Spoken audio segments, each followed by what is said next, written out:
Hello, me प्रांजलीस recipe and ब्लॉगमध्ये तुमचं स्वागत आहे। तर आज आपण बनवणार आहोत मसाला पापड आणि त्याचबरोबर एक स्पेशल आणि खास चटणी। आणि जर अजून माझ्या चॅनलला तुम्ही सबस्क्राइब नसेल केलं तर सबस्क्राइब करून घ्या।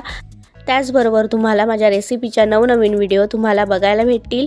चला तर मग रेसिपीला आपण वेळ न घालवता फटाफट सुरुवात करूयात।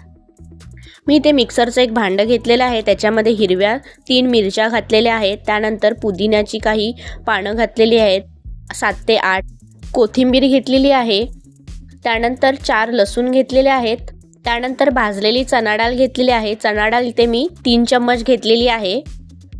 त्यानंतर इथे मी 1 चम्मच आलू भुजियाचा शेव घेतलेला आहे। मस्त आणि खूप छान टेस्ट येते ह्या चटणीला। त्यानंतर इथे चवीनुसार मीठ घातलेलं आहे आणि अगदी थोडंसं पाणी घालायचं आहे, गरजेपुरतं। जास्त आपल्याला चटणी आहे ती पातळ करायची नाही आहे। आणि आता आपण मिक्सरला लावून घेऊयात, छान अशी पेस्ट करून घेऊयात। तर बघू शकता इथे मी मिक्सरला लावून घेतलेले आहे, मस्त अशी पेस्ट तयार करून घेतलेली आहे। तुम्हाला मी त्याची थिकनेस दाखवते। बघू शकता मस्त अशी थिकनेस आलेली आहे चटणीला। अशा पद्धतीची आपल्याला चटणी हवी आहे। तर आता आपण पापड भाजून घेऊयात आणि इथे मी पापड आहे ते भाजून घेणार आहे। तुम्हाला पापड तळून घ्यायचं असेल तर तुम्ही पापड तळून देखील घेऊ शकता, पण पापड आहे ते भाजून घेतल्याने आपल्या मसाला पापडला खूप छान आणि टेस्ट लागते। अशा पद्धतीने मी पापड आहे ते भाजून घेणार आहे। आणि जर तुमच्याकडे पापड भाजण्यासाठी जी जाळी असते ती असेल तर खूप बेस्ट आहे, त्याने पापड आहे ते आपला एकदम सरळ राहतो, असं वाकडा तिकडा होत नाही। तर बघू शकता अशा पद्धतीचा आपला पापड आहे तो छान असं मी भाजून घेतलेला आहे। तर इथे मी एका प्लेटवरती पापड ठेवलेला आहे आणि त्याला आपण बटर लावून घेऊयात। असं सर्वकडे छान असं मस्त बटर लावून घ्यायचं आहे। आणि जर तुमच्या घरी पाहुणे आले असतील तर ही तुम्ही स्टार्टर्स म्हणून तुम्ही ही रेसिपी सर्व करू शकता। नक्की आवडेल तुम्हाला आणि तुमच्या पाहुण्यांना देखील, एकदा नक्की ट्राय करून बघा। तर आता बटर आहे ते आपलं लावून झालेलं आहे। तर आता आपण चटणी लावून घेऊयात। सर्वकडे आपण जसं बटर लावलेलं आहे तशीच आपण चटणी देखील लावून घ्यायची आहे। जसं तुम्हाला तिखटपणा हवा असेल किंवा कमी तिखट हवं असेल तसं तुम्ही ब्रशने चटणी लावू शकता। तर बघू शकता आपली चटणी देखील लावून झालेली आहे। तर आता मी कांदा घेतलेला आहे, बारीक कट करून घेतलेला आहे कांदा, तो आपण आता सर्वकडे लावून घेऊयात। अशा पद्धतीने आपण कांदा आहे तो लावून घेणार आहोत।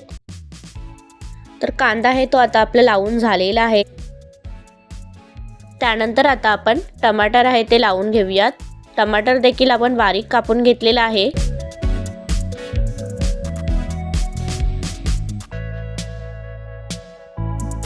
त्यानंतर इथे मी कच्ची कैरी घेतलेली आहे आणि कच्ची कैरी देखील एकदम बारीक कापून घेतलेली आहे। खूप मस्त चटपटीत अशी आपल्या मसाला पापडला टेस्ट लागणार आहे।